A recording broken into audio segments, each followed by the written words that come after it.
ethical disclosures relative to the content of this talk. That's important, I guess. I'm from Northwestern, and our medical school is located in downtown Chicago, in the shadow of the John Hancock building, the large building in the center of this picture.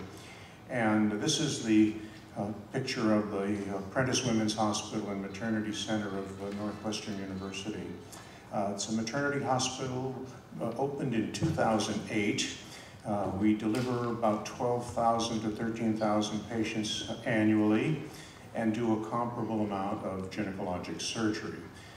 In the department, there are 50 full-time faculty members and about 100 volunteer faculty members. We have 48 residents and 15 fellows. So that gives you some idea as to the institution where I am presently located. Now, I'd like to just begin this talk by reviewing with you a historical perspective of hysterectomy, because hysterectomy has been with us for a long time, since the beginning, really, of the 19th century. Although the initial attempts at hysterectomy were really not very successful. Successful meaning the patient did not survive more than 2 weeks. The first successful vaginal hysterectomy was 1824. The first successful abdominal hysterectomy is somewhat unclear. There were reports from England in the mid-1840s of cases being done, but the first successful abdominal hysterectomy in the United States was done in 1853 by Walter Burnham in Lowell, Massachusetts. And he subsequently went on and did 14 more cases and published a paper on 15 hysterectomies. And that's sort of a landmark paper in the United States for hysterectomy. The first cesarean hysterectomy was done by Porro in 1876. And then after the advent of anesthesia and asepsis, the first radical hysterectomy for cervix cancer was done by Schauder and Wertheim in Vienna in 1898. In the early 1900s, all of the hysterectomies were supracervical hysterectomies until 1929, when Richardson at Johns Hopkins did the first total abdominal hysterectomy. And that sort of brought in an era of controversy for the 1940s, 50s, and 60s in relation to hysterectomy operation. Subtotal hysterectomy versus total hysterectomy, and it's still continuing. In those days, the rationale for the total hysterectomy was for the prevention of cervix cancer, which was the leading cancer in women in the 1940s and 1950s in the United States. It was before the advent of the pap smear and the identification of cervical dysplasia. And to some degree, that story still continues. The first laparoscopic hysterectomy was reported by Harry Rich in 1989, and then there are a lot of other firsts after this, the first robotic hysterectomy, the first single incision hysterectomy, etc. But this is some idea of the background of this topic. In the United States, for the past several years, there have been about 600,000 hysterectomies. This is a figure that's been quoted over and over again. And about 90% of these hysterectomies are for benign disease. It's the most frequent non-obstetrical major surgical procedure. And the rate of hysterectomy in the United States, which is the highest in the industrialized world, is 5.4 per 1,000 women annually. Or think of it in this way, 16 to 25% of all adult women have had a hysterectomy, and 1 in 3 women have had a hysterectomy by age 60. That's the US figure. In Canada, it's 1 in 4, similar to us. Now, if we compare our rate of hysterectomy with 2 other countries, I picked out Italy and Norway, you see that we do many more of these procedures than the other 2 countries. As I mentioned, 5.4 per 1,000. And because of figures like this, there have been many concerns that probably we're doing more surgery than we should be doing, since our people in the US are not any healthier than the people in Norway, but yet they're doing only 1/4 the number of major surgeries that are being done in the United States. So this is just background information. One of the things that we never talk about is the mortality from hysterectomy. And actually the figures are not easy to obtain. This is a paper from the CDC, Burke Peterson and his colleagues, published in the Gray Journal in 1985. And they looked at the US statistics, and the abdominal hysterectomy mortality was 1 in 668. The vaginal hysterectomy mortality was 1 in 2,608. But this included all patients, cancer patients as well as pregnant patients. If you take out the 61% of the deaths from cancer and from pregnancy, the conclusion of the paper is that for benign disease, the mortality rate is 6 per 10,000. And that's about the best figure that we have. We have some recent information in relation to surgical morbidity and mortality that I think is important. It was published in Lancet in October of last year, and it was a study of 225,000 surgical cases, excluding cardiac and thoracic surgery. And the authors looked at preoperative anemia as a risk factor in surgery, and found very dramatically that in patients that were operated on that were anemic preoperatively, the mortality and the morbidity rate, the 30-day mortality and morbidity rate, was twice that of patients that were operated on with normal hemoglobin levels. And so I think that's an important paper, an important figure now in terms of counseling patients, that when you operate on someone that is anemic, even for benign disease, there's an increased morbidity and mortality. You may say that doesn't happen at Lenox Hill, but you know, the evidence is clear. This is 201 hospitals from around the world, and 250,000 cases were reviewed.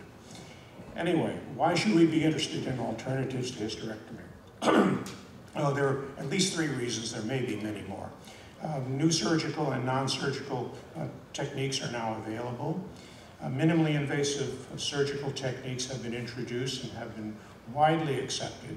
But the most important reason, I think, is that the public is asking for alternatives to traditional abdominal surgery. This is certainly true in Chicago, it's true in New York, it's true in Los Angeles. It may not be as true in the southern part of the country, but certainly in the area where I live and where you live, this is an important consideration. And you don't have to go far to find out why. If you look on the internet, there are many different women's groups that are talking about unnecessary hysterectomy. This is just one.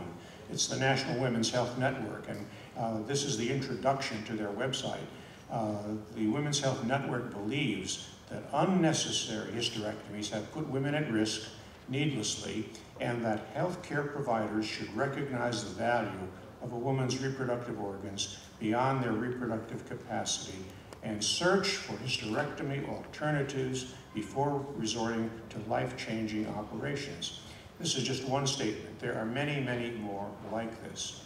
Now, the AAGL position statement on hysterectomy is also an important one for us to be aware of.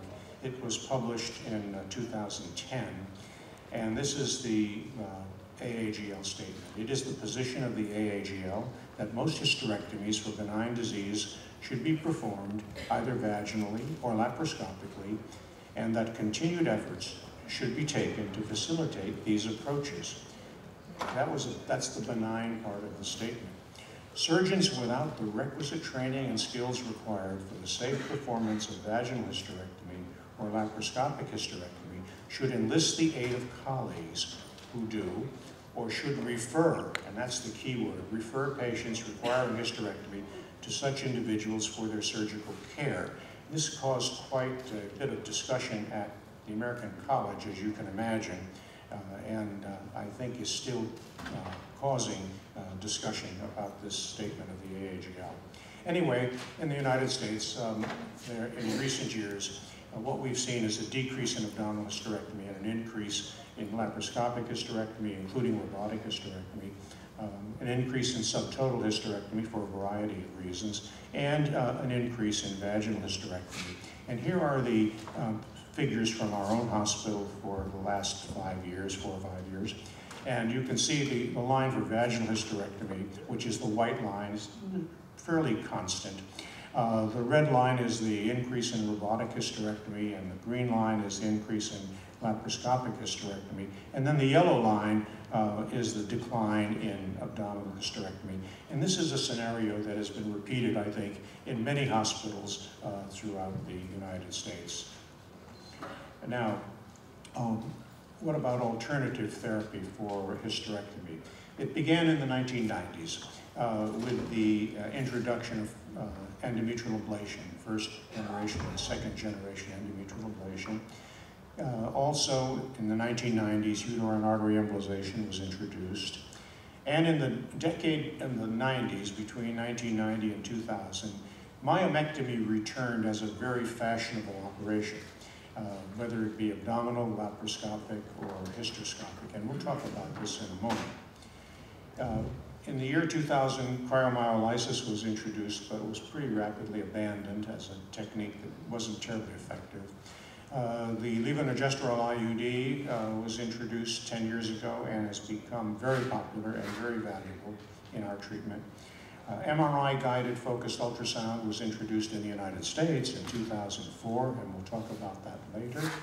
And then in 2007, a variety of uterine artery occlusion techniques, laparoscopic, vaginal, and other techniques began to appear. And then for 30 years, we've been looking at medical therapy for fibroids, and only recently have we had some significant breakthroughs in this area, and we'll talk about that later in the hour. Now, the two areas that I'm going to concentrate on are benign disease for fibroids and for abnormal bleeding. Of course, hysterectomies are done for pelvic relaxation and for endometriosis and chronic pelvic pain, but these are less in number than hysterectomies for fibroids and for bleeding, so I'm going to concentrate on the first two. And these are the things I'll cover with you in the next 30, 40 minutes. Myomectomy, uterine artery embolization, MRI-guided focused ultrasound, endometrial ablation, the levonorgestrel IUD, some experimental surgical techniques, and some new medical therapies. For those of you that are interested in fibroids, I refer you to this recent edition of the Gray Journal and a very fine article by Bill Parker from UCLA looking at the utility of MRI for managing women with uterine fibroids, because MRI is becoming now the gold standard for the evaluation of uterine fibroids, particularly when looking at methods for alternative therapy. Now, myomectomy has been with us for a long time, of over 50 years, from the time of Sir Victor Bonney, done to preserve the uterus and to preserve fertility. But as you all know, there's an increased possibility of uterine rupture during pregnancy or vaginal delivery, and it's really important to stress this in patients that are going to have a myomectomy that are in the reproductive years. Now, one of the things that the literature tells us is that myomectomy is not a perfect operation. The recurrence rate is 20 to 25%. The reoperation rate is up to 25%. And although the conversion to hysterectomy is less than 1%, the morbidity of myomectomy is equal to that of hysterectomy. And in some instances, some reports may even be greater than the morbidity of hysterectomy. Now, recently, the past 5 years or so, there's been a discussion in the literature relating to mini laparotomy myomectomy as an alternative to laparoscopic myomectomy. And this is a paper from Mark Glasser, published in 2005, and these are his words. Mini laparotomy myomectomy is a safe, effective, minimally invasive alternative to laparoscopic myomectomy. Early discharge and return to normal activities is comparable to laparoscopy and is far more cost-effective. It affords the ability to palpate the uterus and close the myometrial defect easily with a standard 3-layered closure, making it particularly suitable for gynecologists with limited laparoscopic suturing skills. And there is at least one randomized study from Italy where they randomized patients to laparoscopic hysterectomy and mini-laparotomy, laparoscopic myomectomy and mini-laparotomy myomectomy, and basically the results are exactly the same in terms of outcome. So that it's an alternative that we should be aware of. Now this is a typical picture of a submucous fibroid taken through the hysteroscope. And with the advent of hysteroscopic myomectomy, we have another alternative. This is now an established procedure. It's extremely effective for both submucous and even for some intramural fibroids. Relatively few complications are reported except for fluid overload, and this is really quite amazing. And in the thousands and thousands of hysteroscopic myomectomies that have been done, the complication rate is really quite low. And with the new hysteroscopic morcellators that are on the market and that are coming on the market, should make this procedure faster and easier. Now, uterine artery embolization was introduced in the mid-90s by Ravina, and it was first used for the treatment of symptomatic bleeding fibroids. And this is an interesting story. He decided that he did not want to operate on his patients with fibroids because they were terribly anemic. And he was looking for an alternative to give them time to build up their hemoglobin, and hit upon the idea of the uterine artery embolization. And his idea was to wait for 3 months, let the patients build up their hemoglobin, and then it would be safe to operate on them either vaginally or abdominally. Well, at the end of 3 months, many of the patients said, you know, we feel just fine. We're not bleeding anymore, and we don't want the surgery. We don't want the surgery. Remember this story, because it's going to repeat itself in this year. But the technique became quite popular, main indication being menorrhagia, and it's now possible with the present techniques to embolize even the small vessels that going directly to the fibroid rather than the uterine artery itself. So that it's a technique that's widely used. It can be completed most of the time. There's relief of the menorrhagia in 80 to 90% of the reported cases. There's a reduction in the size of the fibroids most of the time. And there's even a reduction in uterine size most of the time. As you know, it's an outpatient procedure, and the complications are relatively few, but occasionally are serious. In an effort to follow patients with uterine artery embolization, a group of hospitals got together and formed the fibroid registry, and we participated in this. This was a 3-year follow-up of 2,112 patients. That was published in 2008. It was done by questionnaire, and there was really quite good response. The mean symptom scores were improved, the quality of life scores were improved, and that's what we expected. But to look at the downside of these 2,112 patients, the hysterectomy rate was 10%, the myomectomy rate was 3%, and the repeat embolization rate was 2%. And there were some cases of premature ovarian failure in the older patients. So here's some data that you can quote and use to patients that are considering this procedure, because it's not 100%. And 10% of these patients within 3 years will end up having a hysterectomy. Now, a question that often comes up is, what about pregnancy following uterine artery embolization? And there have been several reports. This happens to be one from England of a large number of patients, 174 patients, followed for up to 7 years. And in this group, 98 desired pregnancy, and 42, about half of them, became pregnant. The spontaneous abortion rate was high, 24%. The section rate was high, as you would expect, in a high-risk group of patients like this. But the authors came to the conclusion that it was reassuring that patients could indeed get pregnant following uterine artery embolization. Now, the most recent technique that was approved by the FDA is the use of MRI-guided focused ultrasound for uterine fibroids. And this is a way of providing thermal injury selectively to fibroids in a non-invasive manner. Patient lies on a table, as you saw there, and the MRI guidance allows the temperature of the treated fibroid to be measured during each sonication and to maximize complete treatment and to minimize injury to the surrounding tissues.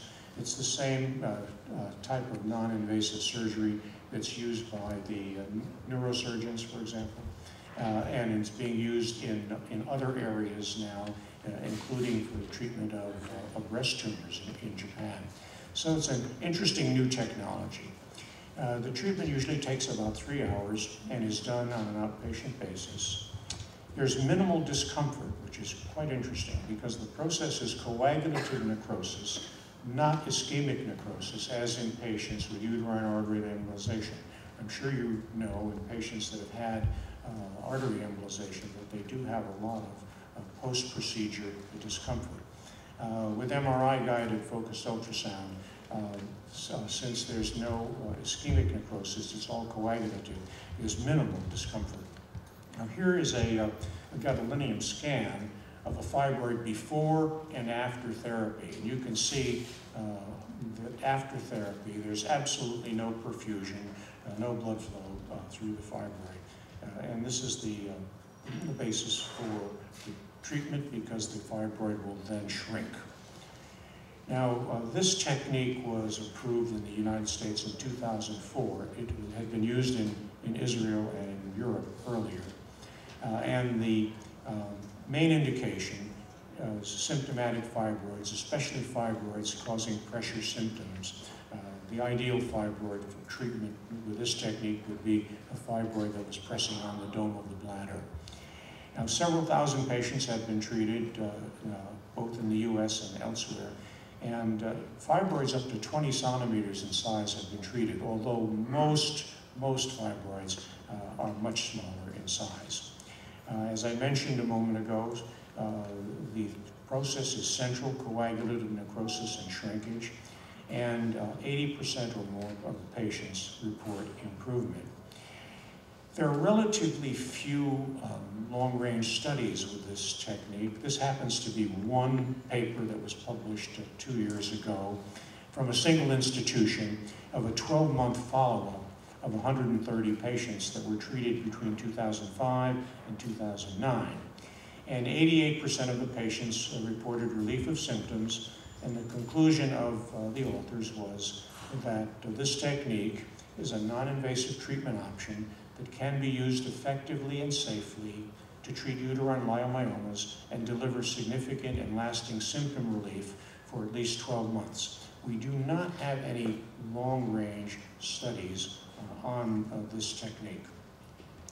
Now, endometrial ablation was introduced in the 1990s, and initially the technique was hysteroscopic ablation with a resectoscope or ablation using the laser.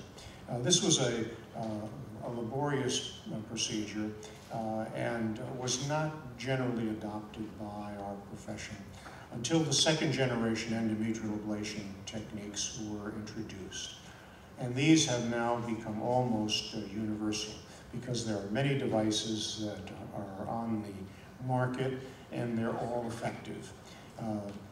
The interesting thing about endometrial ablation is it not only can be done on an ambulatory basis, but it also can be done in many instances in the office without having the patient go to a surgery center or a hospital. Now, the goal of endometrial ablation is to destroy the endometrium to at least 5 or 6 millimeters. And this will destroy the basal arteries and the spiral arteries, and that is the reason that bleeding does not occur after this technique. Now, second-generation techniques have proved to be extremely effective for controlling abnormal bleeding, especially in women who failed medical management and who have completed childbearing.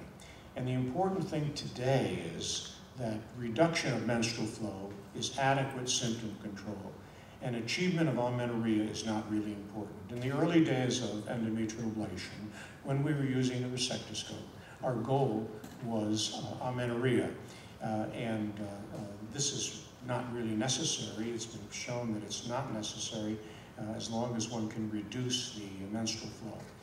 Now, here are just a list of some of the various devices that are on the market.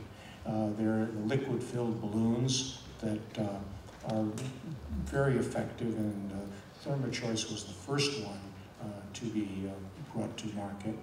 Cryoablation is an interesting technique. It's the first technique that was licensed for office use. Hydrothermal ablation can be used in the patient with a larger uterus or with the irregular uterus and works well.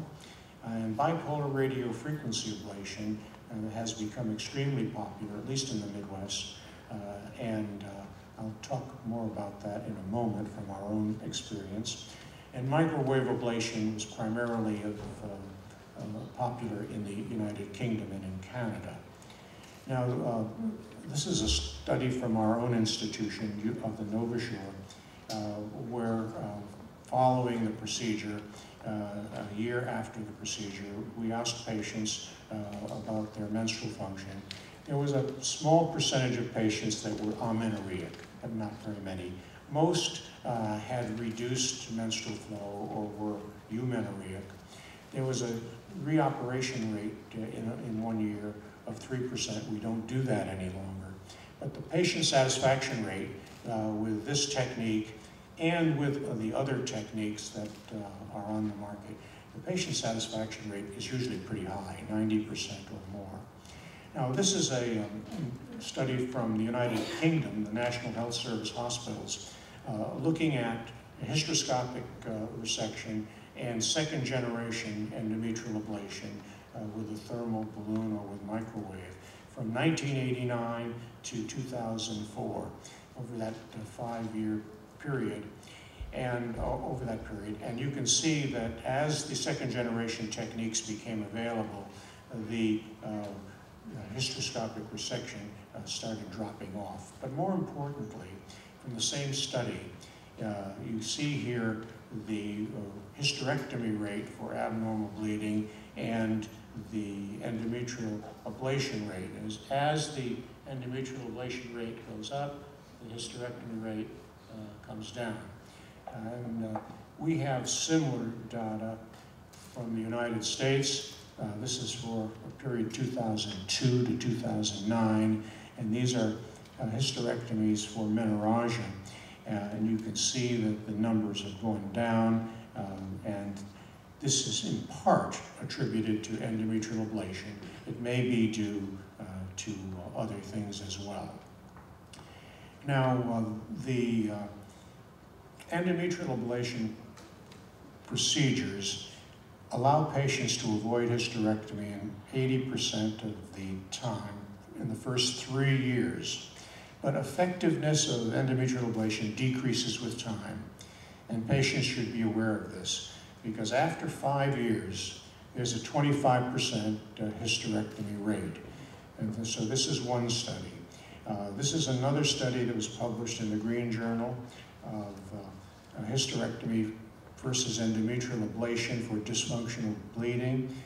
237 patients that were randomized, and in 24 months, both techniques were effective in relieving symptoms, but the hysterectomy group, as you can imagine, had more adverse events. However, at 48 months, 32 of the 110 endometrial ablation patients required reoperation, and most of them required hysterectomy. So that endometrial ablation is a great technique for a few years, but effectiveness decreases with time.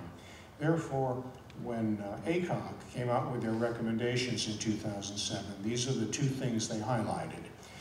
Patients who choose endometrial ablation should be willing to accept normalization of menstrual flow, not necessarily amenorrhea, as an outcome. And hysterectomy rates associated with endometrial ablation are at least 24% within 4 years following the procedure. So this is important information in counseling patients. Now, what about medical alternatives for abnormal bleeding rather than hysterectomy? Hormonal therapy has been with us for a long time. It's never been terribly successful, but the two things that seem to be valuable at the moment are the levonorgestrel intrauterine device and tranexamic acid. And I'll just summarize both of these for you.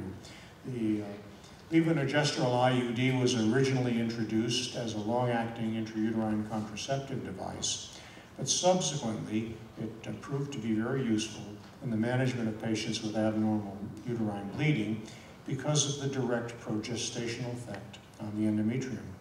And the only important thing in relation to the use of the IUD for abnormal bleeding is that endometrial pathology must be ruled out by hysteroscopy and/or endometrial biopsy prior to the placement of the device. It's highly effective, can be removed at any time with return of fertility. It has a proven safety profile with many million women using this device worldwide. And in general, periods are shorter and lighter and less painful. So it's a really good alternative. This is a study that was published this year looking at 92 women. It's a small study, but it's a nice 3-year study. And 93% of the women were successfully treated, and 6 women did require hysterectomy for various reasons. So while the levonorgestrel IUD is not 100%, it's pretty good. And the conclusion of this author was that the levonorgestrel intrauterine device following an endometrial biopsy is an effective treatment for menorrhagia due to benign causes and could be an alternative to other forms of medical and surgical therapy. Now, what about the IUD versus endometrial ablation? There was a Cochrane review a few years ago, and in both instances, there was no difference in patient satisfaction. There was less reduction of blood loss with the IUD than with endometrial ablation. But both groups of patients seemed to be satisfied, and the quality of life was equal.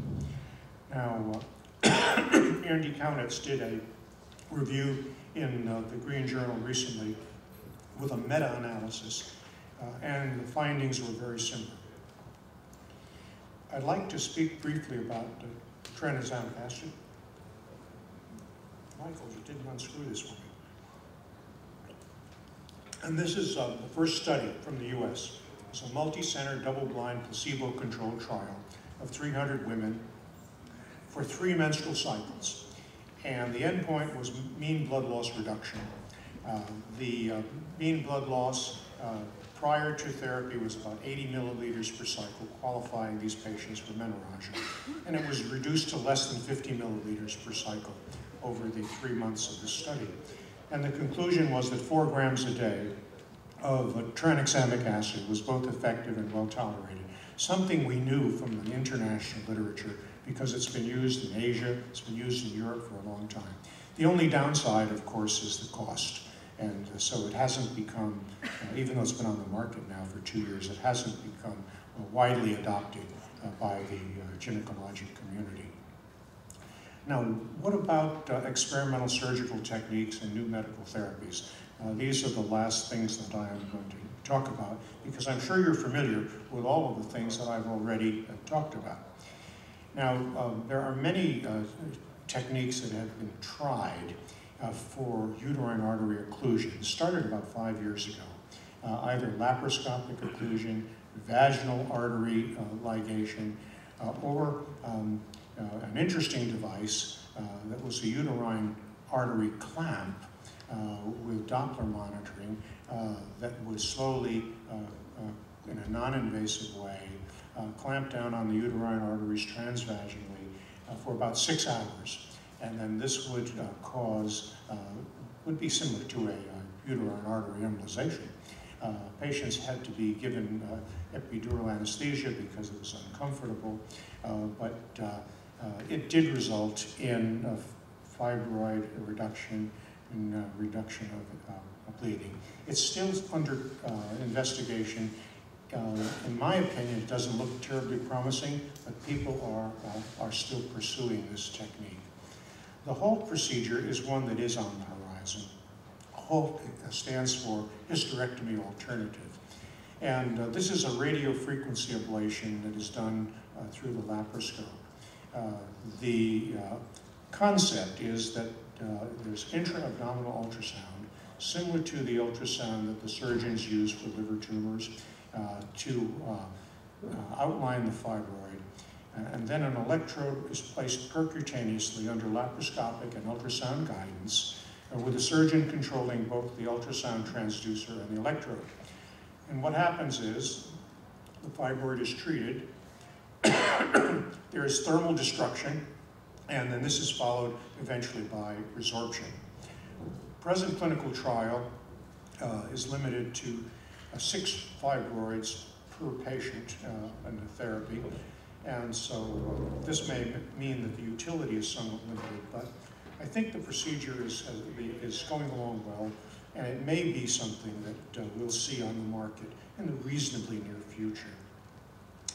Now, new medical therapies, however, I think are the most promising.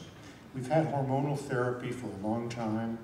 We've had GnRH agonists that have been used for fibroid treatment. But the problem with the GnRH agonists is, number one, the side effects. Number two, they can only be used for a limited period of time. And when you stop the medication, there's a rebound. And the fibroids return, and they often return, and they're larger than they were when the treatment began. So the new medical therapies have been focusing on other approaches, and there are 2. The first relates to the use of aromatase inhibitors, and the second relates to the use of progesterone receptor modulators. Now, this is the first study that was published on the use of aromatase inhibitors. It's a study from Greece. There were 35 premenopausal women with symptomatic fibroids.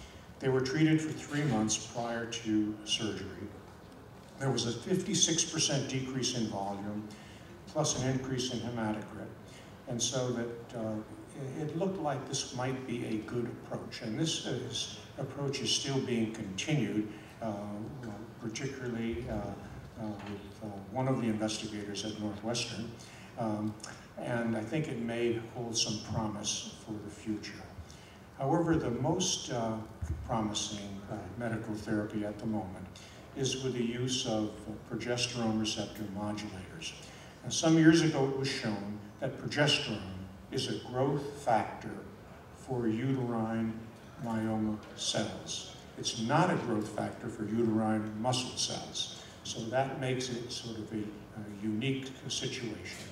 And ulipristal acetate is the compound that seems to be the most effective. Ulipristal acetate is a modification of the mifepristone molecule. And this is a study that was presented at ESHRI last year, subsequently published in Fertility and Sterility, of a randomized, placebo-controlled, double-blind phase 2 trial of the UPA in patients with fibroids that were bleeding. There was a significant reduction in fibroid mass, marked reduction in menstrual bleeding, and no effect on ovarian function, and estrogen levels were unaffected. And there were no adverse effects except for some endometrial stimulation. This is important because all progesterone receptor modulators are associated with some degree of endometrial proliferation. And the pathology is cystic glandular dilatation. Cystic glandular dilatation. And here's the picture of it, and you can see that there's not much effect on the stroma, but that the glands are indeed dilated. And the pathologist who's written the most about this, Spitz, has written, the most common histological finding is cystic glandular dilatation, This histology has not been previously encountered in clinical practice and should not be confused with endometrial hyperplasia. The endometrial thickness is related to this cystic glandular dilatation. The good news is that this condition is totally reversible once the medication has been stopped. Now, there's a recent paper that I think will be a very important paper. It was published in the New England Journal of Medicine on February 2nd of this year from Europe. Jacques Donnet was the lead author, and it was a large, multi-centered study of several hundred women, a phase 3 study of ulipristal acetate. And there were 3 trial groups. The first group was the patients that had bleeding fibroids and were treated with the UPA. The second group was patients with bleeding fibroids that were treated with a GnRH agonist. And the third group was patients treated with a placebo plus iron therapy. All 3 groups were anemic at the start. All 3 groups were planned to have surgery at the end of 3 months. And in the UPA group, 98% of the patients stopped bleeding within a week. 98% stopped bleeding within a week. And at the end of 3 months, there was a 50% reduction in the fibroids. And so many of the patients said, you know, I feel fine, I don't want to go ahead with the surgery. So the investigators followed them, not knowing what to expect, thinking that there would be a rebound effect of the fibroids, as we've seen with GnRH agonists. But after 2, 3, 4, 6 months, there was no increase. The fibroids remained small. And so the medication has now been licensed for use in Europe for patients with bleeding fibroids. And recently, a phase 3 study of the same preparation has been started in the United States, so at several centers. So we'll have some data from our own country in the near future. So we do have now on the horizon a viable, possible treatment, medical treatment for uterine fibroids, which I think is very exciting. Despite that, hysterectomy is still a good operation. Many studies have shown that the quality of life of women increases substantially after hysterectomy for benign disease, and I'll show you some of these in a moment. And vaginal hysterectomy and laparoscopic hysterectomy are associated with an improved postoperative course over abdominal hysterectomy.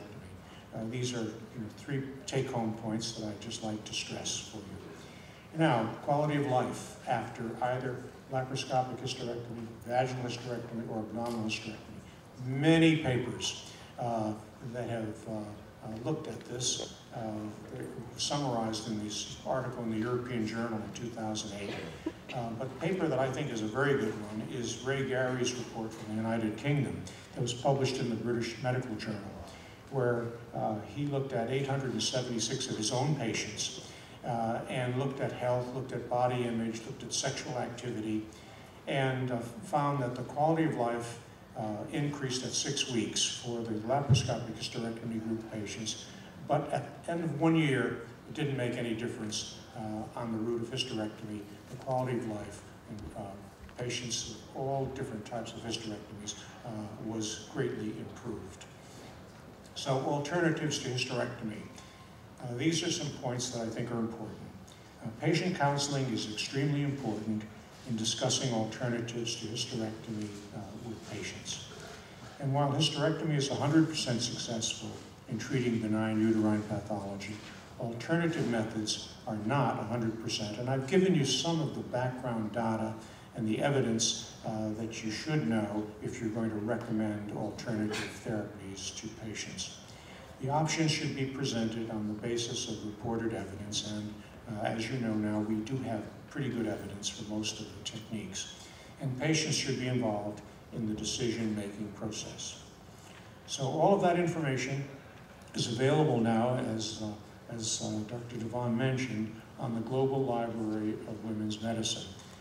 This internet product is an evolutionary product of the 6-volume series that I used to edit called Gynecology and Obstetrics, the loose leaf series. We now have it on the internet, and it's available free and without advertising. And this is the way to access it, www.glowm.com. And there are 500 chapters on women's medicine, authored by really expert people, with 40,000 references. We update it on a regular basis. It's linked to PubMed and to the FDA website.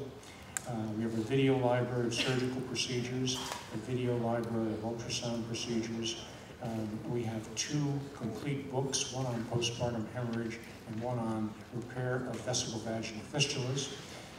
We have patient information brochures, and as I mentioned, it's available free and no advertising.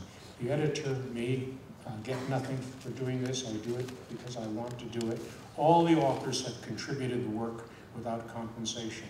So I think it's a really important contribution, particularly for our doctors from other countries. We have 173 countries now where doctors access this site on a regular basis, up to 3 million or more hits per month, and they download hundreds of thousands of pages every month. So it's very gratifying for me to see how this has evolved. And all of the information I've talked about today is available on this website. So I'd like to thank you for inviting me to be with you this morning and today. And I'll show you one last picture of the moon over downtown Chicago and right over our medical school. So thanks a lot.